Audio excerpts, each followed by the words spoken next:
आप अगर लता मंगेशकर की सफलता का रहस्य इस कहानी से जान लेते हैं तो वादा कीजिए कि आप चैनल को सब्सक्राइब जरूर करेंगे और ये कहानी आपको अच्छी प्रेरणा देगी। तो चलिए पूरे मन से कहानी को सुनते हैं।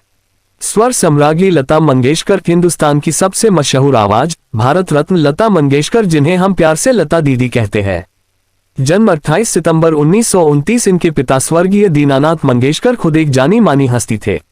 नाटक हो या संगीत, दोनों में ही इन्होंने अपना एक अलग मकाम बना रखा था। ये किस्सा मशहूर रहा कि शुरू में लता मंगेशकर को संगीत नहीं सिखाया जा रहा था और इनके बाबा दीनानाथ मंगेशकर जी के बहुत से शिक्षक थे।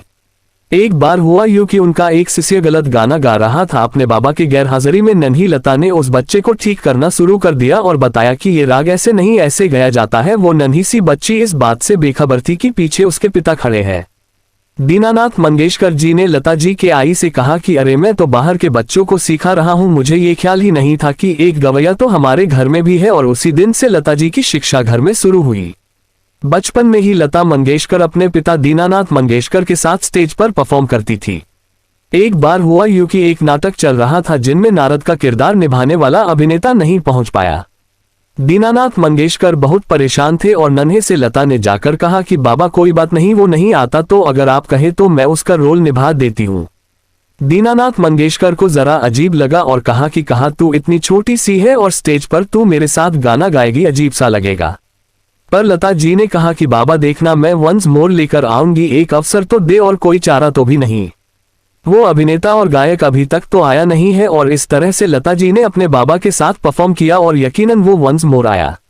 लता जी के आवाज के जादू ने फिल्म जगत में तो धूम मचाई, मगर इस मकाम तक पहुंचने से पहले लता जी के जिंदगी में अजब उतार चढ़ाव रहे। बचपन में ही इनके पिता दीनानाथ मंगेशकर जी, जो कि खुद एक बहुत बड़े ज्योतिष के ज्ञाता थे, उन्होंने लता जी से कहा था कि देख बेटी, तू आगे जाकर इतनी सफल होगी जिसकी कोई कल्पना भी नहीं कर सकता, लेकिन उस सफलता को देखने के लिए मैं नहीं रहूंगा और हाँ, तेरी शादी भी नहीं होगी। पूरे परिवार की जिम्मेदारी तुझ पर ही रहेगी। नन्ही सी लता उस वक्त समझ नहीं पाई कि इनके बाबा बहुत जल्द जाने वाले हैं और ठीक वैसा ही हुआ। दीनानाथ मंगेशकर का स्वर्गवास हो गया। पूरी जिम्मेदारी लता मंगेशकर के कंधों पर आई और स्टेज के साथ साथ उन्होंने फिल्मों में छोटे मोटे किरदार निभाने शुरू किए। मास्टर विनायक की कंपनी में ये काम किया करती थी, वही मास्टर विनायक जिनकी बेटी नंदा आगे जाकर बड़ी जबरदस्त अभिनेत्री बनी। लता मंगेशकर को ये कतई पसंद नहीं था कि वो एक्टिंग करे और एक बार वो शूटिंग से लौटी और घर आकर फुट फुट कर रोने लगी। जानती थी कि छोटे भाई बहनों और परिवार की जिम्मेदारी इनके ऊपर है, एक्टिंग तो करनी पड़ेगी। और जब इनकी माँ ने पूछा कि रोई क्यों, तो कहने लगी कि ये बनावट मुझे नहीं होती, मुझे सिर्फ गाना ही गाना है। किस्मत ने इनकी बात सुनी भी, इन्हें संगीत की शिक्षा तो मिली पर फिल्म इंडस्ट्री में काम इनको आसानी से नहीं मिला।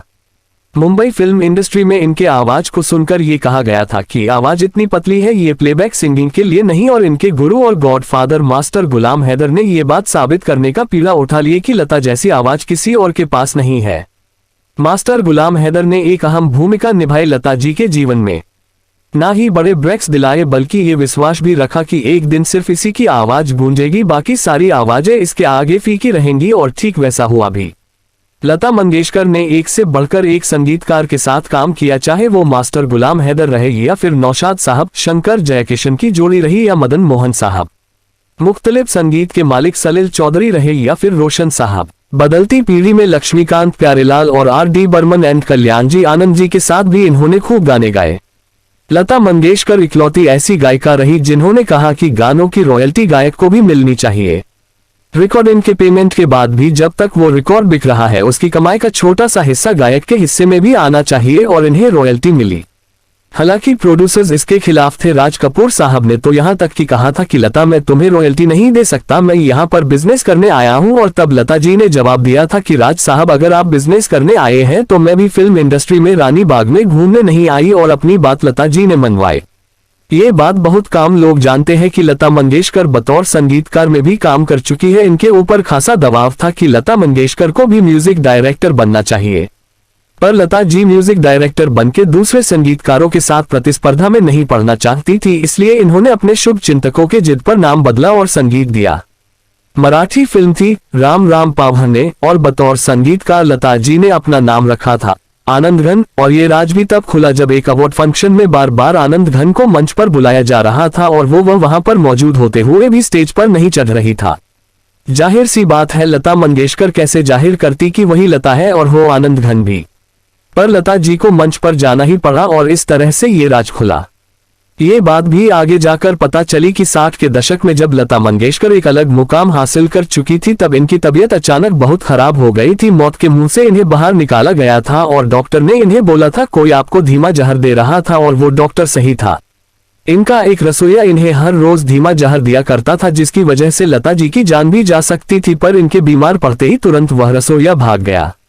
अवार्ड के मामले में लता मंगेशकर ने कीर्तिमान स्थापित किए, चाहे वो पद्म भूषण रहा हो या फिर पद्म विभूषण या फिर भारत का सर्वोच्च सम्मान भारत रत्न।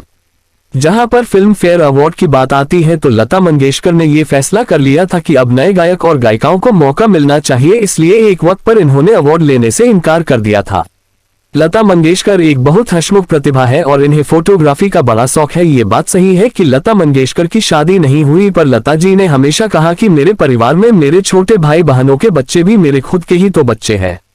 हर संगीतकार के साथ लता मंगेशकर की संबंध खूब जमी, चाहे वो दादा बर्मन रहे या फिर उनके बेटे आर.डी. बर्मन या फिर बदलते वक्त के संगीतकार जतिन ललित और ए.आर. रहमान। लता मंगेशकर ने हर दौर हर युग में अपनी आवाज से सभी का दिल जीता है। जब हिंदुस्तान और चीन का युद्ध हुआ तो बहुत सैनिक शहीद हुए, तब लता मंगेशकर की आवाज में आया ये गाना, ऐ मेरे वतन के लोगों जरा आंख में भर लो पानी। इसे सुन तत्कालीन प्रधानमंत्री पंडित जवाहरलाल नेहरू रो पड़े थे। ये बात भी मशहूर रही है कि लता मंगेशकर इकलौती ऐसी गायिका है जो गाने के लफ्ज सुनकर ही उस गाने को रिकॉर्ड करती है। यदि कोई भी आपत्तिजनक शब्द हुआ तो लता जी उस गाने को रिकॉर्ड करने से इनकार कर देती। गजलें रही या फिर रोमांटिक गाने, दर्द भरा गीत रहा या फिर सपनों भरा, हर जज्बात को लता जी की आवाज मिली है। नाम गुम जाएगा चेहरा ये बदल जाएगा, मेरी आवाज ही पहचान है गर याद रहे। सूरज चौधरी की कहानी।